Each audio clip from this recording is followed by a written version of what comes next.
Hello student, स्वागत है आपका सृष्टि यूपी बोर्ड टॉपर्स के ऑनलाइन प्लेटफॉर्म पर। मैं शिवपूजन सर आज क्लास 11th समुच्चय वाले चैप्टर में समुच्चय के प्रकार पर बात करूंगा। पिछले वीडियो में हम लोग ठीक है, पिछले वीडियो में हम लोगों ने समुच्चय के बारे में जाना था कि समुच्चय क्या होता है, कैसे उसको दर्शाया जाता है। ठीक है ना, समुच्चय क्या होता है, उसको कैसे दर्शाया जाता है। इसके दो तरीके थे, समुच्चय निर्माण विधि और तालिका विधि। ठीक है, आज देखते हैं कि समुच्चय के प्रकार में कि समुच्चय कितने प्रकार का होता है। तो समुच्चय के प्रकार में हम लोग देखेंगे पहला टॉपिक रिक्त समुच्चय। ठीक है, ये रिक्त समुच्चय क्या होता है, आइए देखते हैं रिक्त समुच्चय क्या है।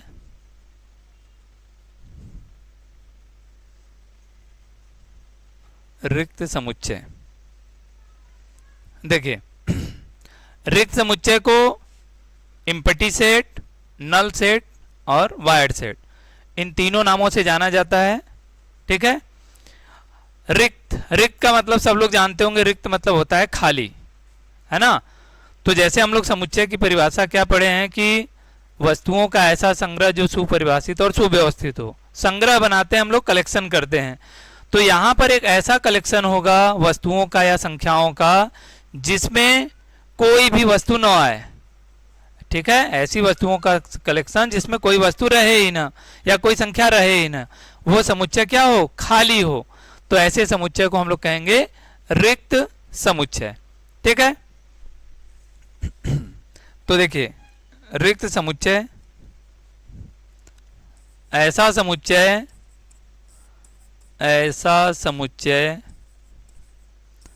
जिसमें कोई अवयव ना हो, उसे रिक्त समुच्चय कहते हैं। रिक्त समुच्चय कहते हैं। ठीक है, अब इसे दर्शाते कैसे हैं, इसे मझला ब्रैकेट, ठीक है, मझला ब्रैकेट ऐसे खाली रखकर या फिर ग्रीक भाषा का एक अक्षर फाई, ग्रीक भाषा का एक अक्षर है फाई, इस फाई से दर्शाया जाता है। और इस फाई का मतलब भी यहां रहेगा रिक्त समुच्चय। से दर्शाते हैं।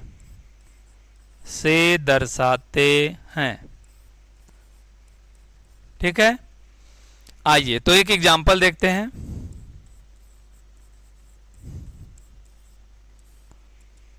जैसे मान लेते हैं एक समुच्चय ए। क्या है समुच्चय? समुच्चय जो है वो प्राकृतिक संख्याओं का समुच्चय है। x ऐसा है कि x एक प्राकृत संख्या है। ठीक है, संख्या है। x एक प्राकृत संख्या है, और कैसी प्राकृतिक संख्या है, जो 5 से बड़ी और 6 से छोटी है। ठीक है, x एक प्राकृत संख्या है जो 5 से बड़ी और 6 से छोटी है। तो अच्छा बताइए, कोई ऐसी प्राकृतिक संख्या है जो 5 से बड़ा हो और 6 से छोटा हो?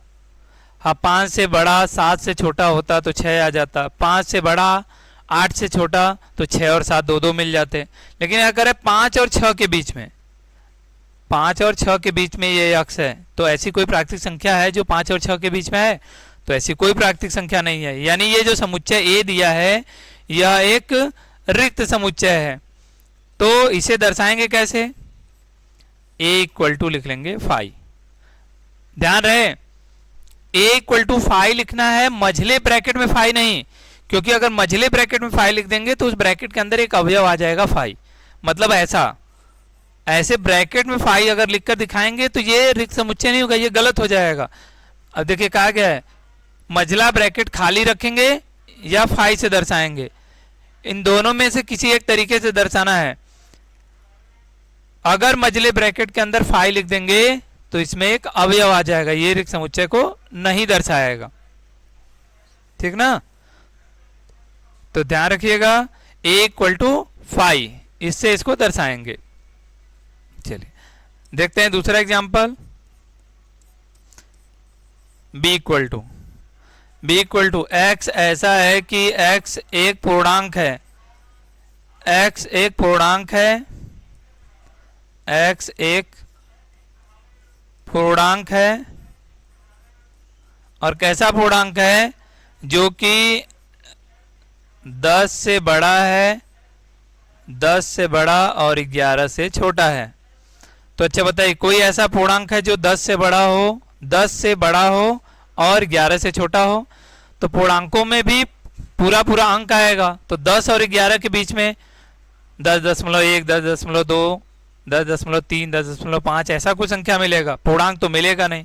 तो यानी ये जो समुच्चय b है ये भी कैसा समुच्चय हो जाएगा, एक रिक्त समुच्चय हो जाएगा, यानी इसमें कोई अवयव नहीं आएगा। ठीक,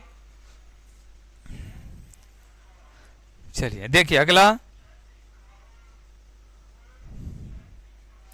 अगला है तीसरा एग्जाम्पल देखते हैं। एक और कोई एग्जाम्पल देखें, जैसे समुच्चय c इस तरह से दिया हुआ है कि y ऐसा है कि y ऐसा है कि y एक समअभाज्य संख्या है, समअभाज्य संख्या है जो क्या हो, 3 से बड़ा हो। ठीक है, y ऐसा है कि y एक समअभाज्य संख्या है, y एक समअभाज्य संख्या है, लेकिन क्या है, 3 से बड़ा है। तो 3 से बड़ी सम संख्याएं तो बहुत सी मिलेंगी, 4, ठीक, 6, 8, 10, 12 इस तरह से और बहुत सी सम संख्याएं मिलेंगी, लेकिन इनमें कोई अभाज्य संख्या नहीं होगा। तो हम लोग यहाँ कह रहे हैं कि y एक समअभाज्य संख्या है, और समअभाज्य संख्या केवल कहा जाता है 2 को, लेकिन यहाँ कह रहे y की जगह हमें 3 से बड़ा मान रखना है। तो इसका मतलब इस समुच्चय c में भी ऐसा कोई समअभाज्य संख्या नहीं मिलेगा। तो ये भी क्या हो जाएगा, फाई, ये भी एक रिक्त समुच्चय हो जाएगा। तो ये हो गया रिक्त समुच्चय की परिभाषा और इससे संबंधित ये उदाहरण।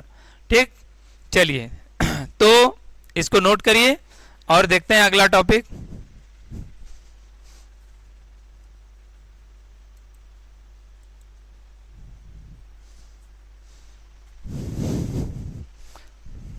चलिए अगला टाइप क्या है,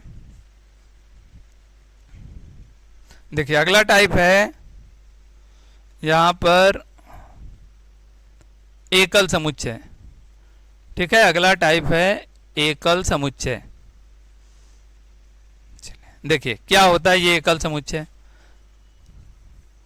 अगर एकल समुच्चय की बात करें, नाम है एकल, या इंग्लिश में इसको कहते हैं सिंगलटन सेट। सिंगल मतलब एक, ठीक है, नाम से पता चल जा रहा है एकल समुच्चय। एकल मतलब जिसमें एक अवयव आया हो। तो ऐसा समुच्चय जिसमें केवल एक अवयव हो उसे एकल समुच्चय कहा जाता है। ठीक, तो परिभाषा लिखते हैं इसकी, एक ऐसा समुच्चय या ऐसा समुच्चय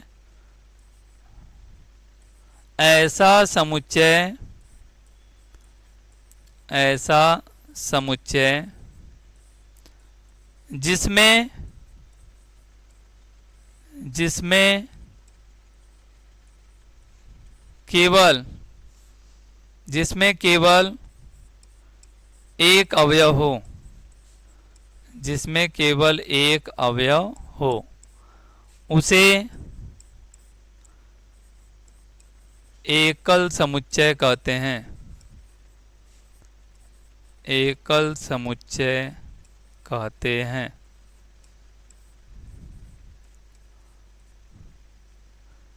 एकल समुच्चय कहते हैं।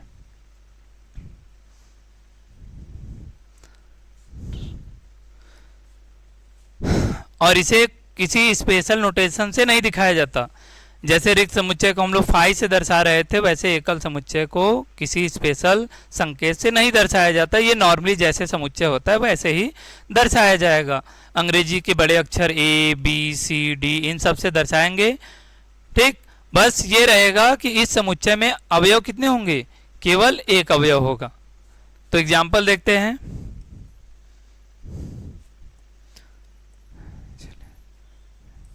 चलिए, जैसे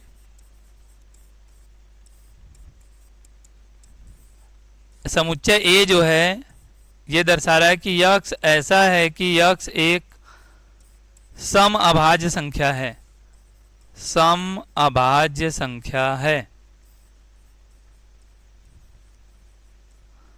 सम अभाज्य संख्या है। ठीक, अच्छा, तो इसमें क्या आएगा? तो जैसा कहा गया कि सम संख्याएं तो बहुत होंगी, लेकिन सम अभाज्य संख्या, सम भी रहे और अभाज्य भी रहे। तो सबको पता है जैसे कि अभाज्य संख्या शुरू कहाँ से होता है, दो से। दो से सम अभाज्य संख्या शुरू होता है, लेकिन उसमें दो जो है वो खुद एक सम संख्या है। अब दो के आगे जब बढ़ेंगे तो हमें कभी भी कोई सम संख्या नहीं मिलेगा जो अभाज्य रहे। ठीक है, जैसे दो के बाद अभाज्य संख्या क्या आएगा, 3, 5, 7, ठीक, 11, 13, 17 इस तरह से चलते जाएंगे, लेकिन कहीं कोई सम संख्या नहीं मिलेगा।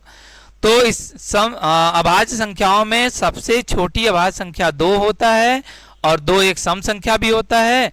ठीक, तो कहेंगे कि 2 जो है एक सम अभाज्य संख्या है। तो इस समुच्चय के अंदर हमें बस केवल कितना अवयव मिलेगा, एक अवयव, और वो भी क्या, 2। तो इसे कहेंगे कि यह समुच्चय ए जो है यह एक एकल समुच्चय है या सिंगलटन सेट है। ठीक है, चलिए दूसरा एग्जांपल देखते हैं। समुच्चय बी। अब समुच्चय बी क्या है, यह दर्शा रहा है कि y ऐसा है कि y एक पूर्णांक है, y एक पूर्णांक है, पूर्णांक है, लेकिन कैसा पूर्णांक है, जो -1 से बड़ा है और +1 से छोटा है। ठीक है, सॉरी, यहां पर x की जगह y रहेगा, x के स्थान पर यहां y लिखेंगे, यहां पर y हो जाएगा। तो y ऐसा है कि y एक पूर्णांक है, लेकिन कैसा पूर्णांक, जो -1 से बड़ा और +1 से छोटा हो। तो -1 और +1 के बीच में पूर्णांक कौन आएगा, कौन आएगा, 0। तो इस समुच्चय में केवल एक अवयव मिलेगा, क्या, 0। तो यह भी एक एकल समुच्चय हो जाएगा। ठीक है, चलिए एक और एग्जांपल देखते हैं। जैसे समुच्चय सी। यक्ष ऐसा है कि x ऐसा है कि x एक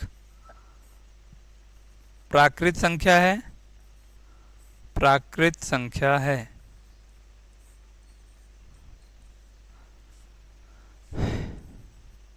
जो क्या है, 2 से छोटी है। तो इसको ऐसा लिख लें कि प्राकृतिक संख्या है, और कैसा है कि जो 2 से छोटा है, ऐसा कुछ। x एक प्राकृत संख्या है, लेकिन कैसी संख्या, जो 2 से छोटा है। तो 2 से छोटा प्राकृतिक संख्या क्या मिलेगा, तो प्राकृतिक संख्या एक से तो शुरू ही होता है, तो 1 के बाद 2 आता है, 2 के बाद 3 ऐसे, लेकिन ये कर रहा है 2 से छोटा, तो 2 से छोटा पहला प्राकृतिक संख्या 1 ही मिलेगा। ठीक है, तो ये हो गया क्या, एकल समुच्चय की परिभाषा और इस पर आधारित कुछ उदाहरण। आइए इसके बाद देखते हैं अगला टॉपिक क्या है।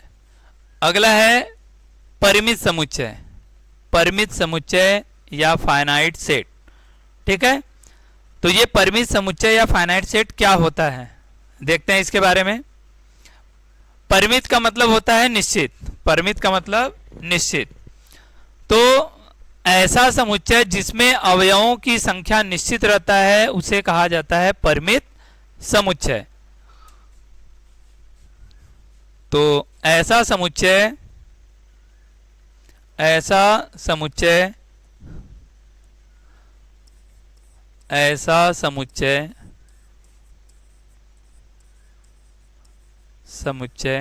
जिसमें जिसमें अवयवों की संख्या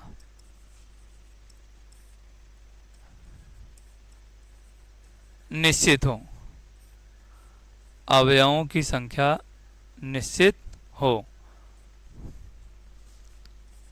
उसे परिमित समुच्चय कहते हैं। परिमित समुच्चय कहते हैं। ठीक। या एक दूसरे तरीके से अगर समझा जाए तो ऐसा समुच्चय जिसमें अवयवों की गिनती की जा सके कि इस समुच्चय में कितने अवयव आए हुए हैं, तो ऐसे समुच्चय को भी हम लोग क्या बोलेंगे? एक परिमित समुच्चय बोलेंगे। जैसे एग्जाम्पल में अगर कुछ समुच्चय को लिया जाए तो जैसे पहला समुच्चय ए, अगर हम प्राकृतिक संख्याओं का समुच्चय लिखते हैं ऐसे 1 2 3 और ऐसे करते हुए कहाँ तक? 10 तक। ठीक है, 1 से 10 तक की ये प्राकृतिक संख्याओं का समुच्चय है, तो इसमें कितने अवयव आएंगे? 10 अवयव। अवयवों की गिनती हो रही है तो ये परिमित समुच्चय है।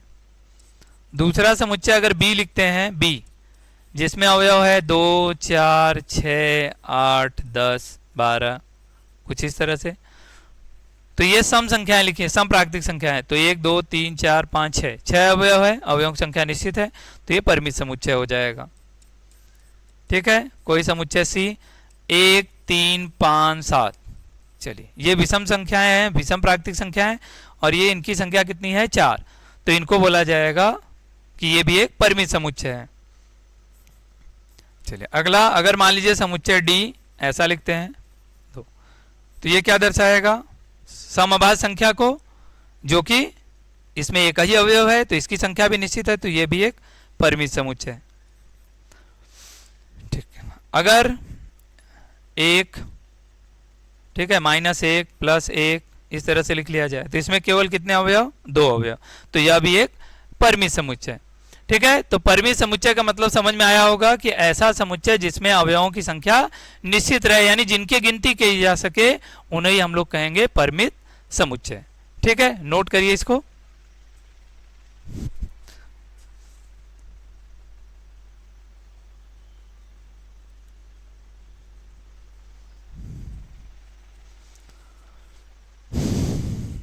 चलिए हो गया, आइए देखते हैं अगला क्या है। अगला है 6 1 मिनट ये परिमित समुच्चय हो गया, इसके बाद देखते हैं अगला है अपरिमित समुच्चय। ठीक है, अपरिमित समुच्चय।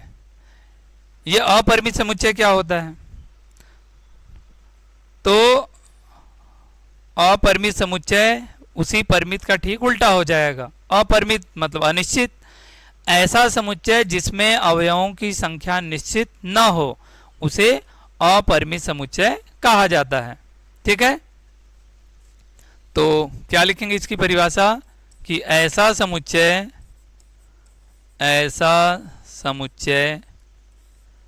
जिसमें अवयवों की संख्या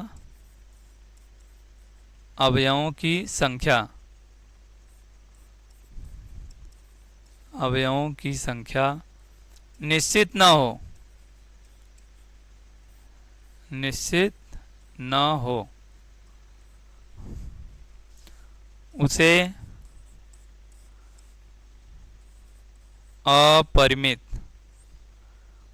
उसे अपरिमित समुच्चय कहते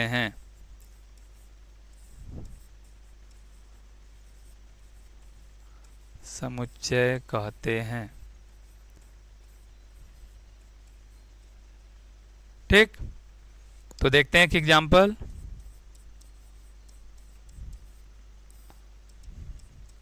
जैसे अगर कह दिया जाए प्राकृतिक संख्याओं का समुच्चय, देखिए इस बार हम नहीं कर रहे हैं कहाँ तक, 5 तक 10 तक 20 तक, ऐसा कुछ नहीं, हम बस कर रहे हैं प्राकृतिक संख्याओं का समुच्चय।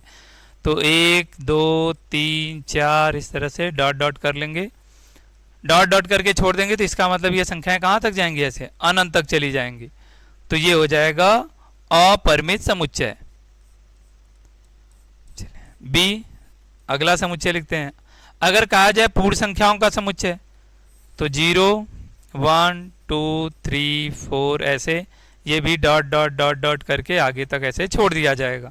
तो इसका मतलब ये कि ऐसे ही ये अनंत तक चलता जाएगा। अनंत मतलब जिसका कोई अंत नहीं, यानी जिसमें कितने अवयव आए हुए हैं इसकी गिनती नहीं हो सकता है, नहीं बता सकते कुल कितने अवयव हैं, इसलिए अपरिमित कहलाएगा। समुच्चय सी।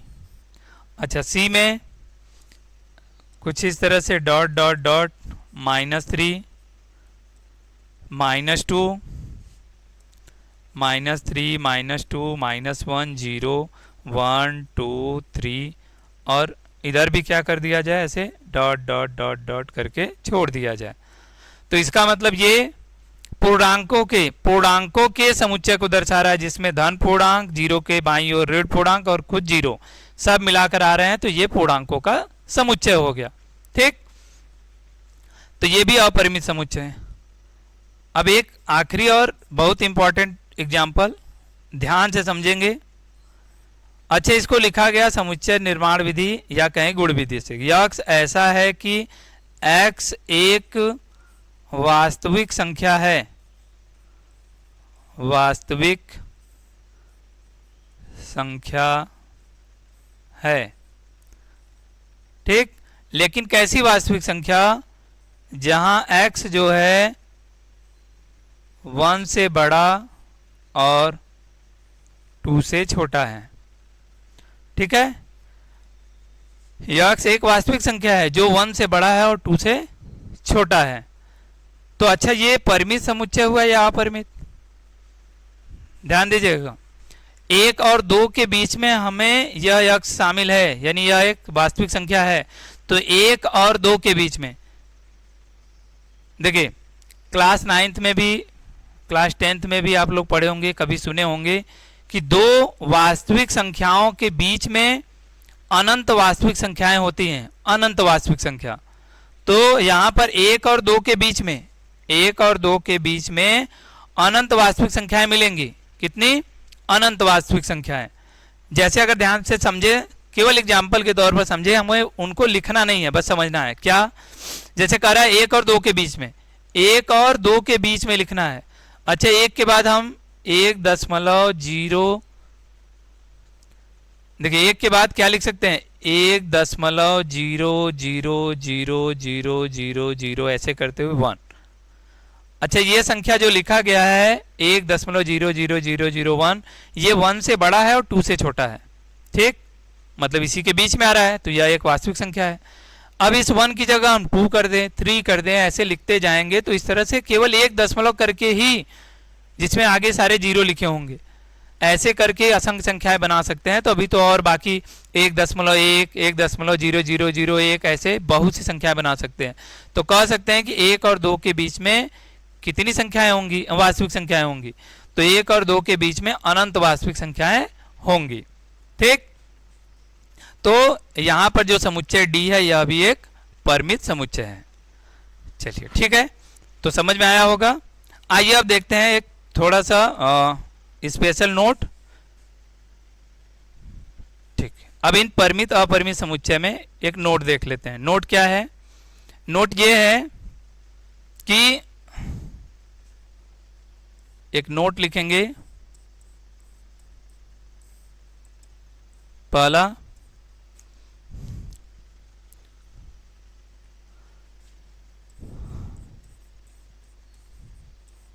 परिमित समुच्चय की कार्डिनल संख्या। ठीक है, ये क्या होता है ये देख लेते हैं।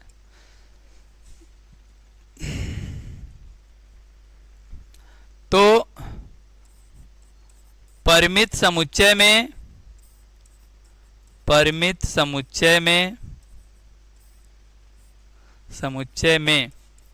अवयवों की संख्या को, अवयवों की संख्या को, अवयवों की संख्या को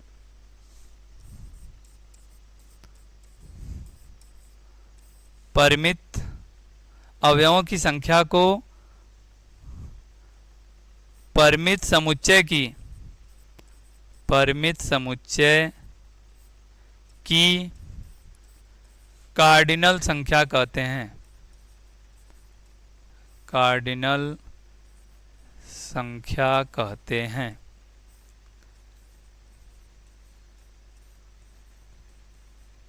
ठीक। यदि ए कोई परिमित समुच्चय है, परिमित समुच्चय है तो इसकी कार्डिनल संख्या को, इसकी कार्डिनल संख्या को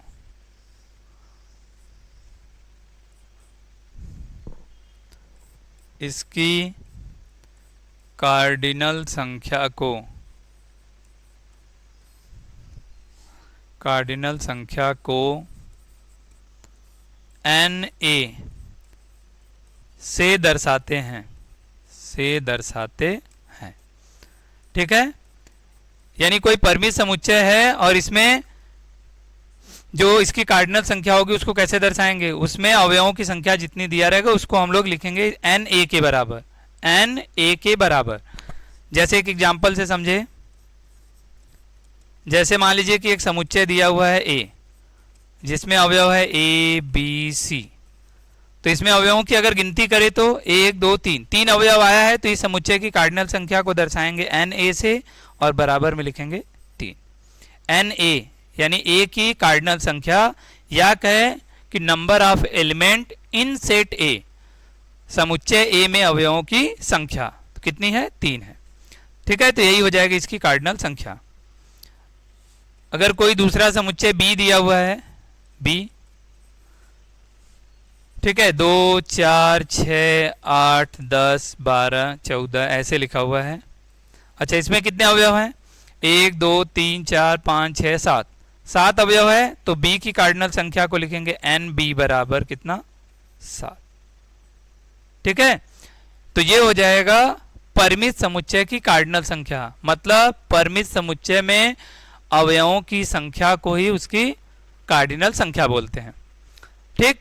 इसके बाद अगर समुच्चय अपरिमित रहा तब क्या होगा, तो अगर समुच्चय अपरिमित होगा, समुच्चय अगर अपरिमित हुआ तो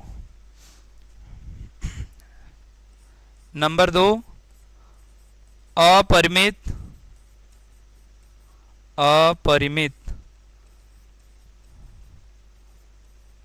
समुच्चय की कार्डिनल संख्या अपरिमित होती है, अपरिमित होती है। ठीक है। अपरिमित होती है यानी इनफाइनाइट होती है। तो अगर समुच्चय अपरिमित है तो इसकी कार्डिनल संख्या को हम लोग नहीं लिख सकते हैं, या कहें कि उसकी जगह इनफाइनाइट लिख सकते हैं, या कह देंगे इनफाइनाइट है या अनिश्चित है, कोई संख्या निश्चित नहीं है। क्यों? क्योंकि अपरिमित समुच्चय में अवयवों की संख्या निश्चित नहीं होता है।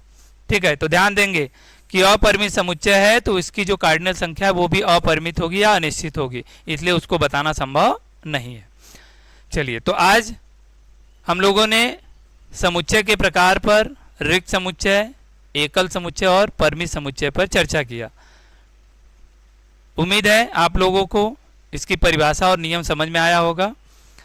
समुच्चय पर आधारित और भी जो नियम है उसको हम लोग अगले वीडियो में देखेंगे। ठीक है। तब तक इसको नोट कर लें।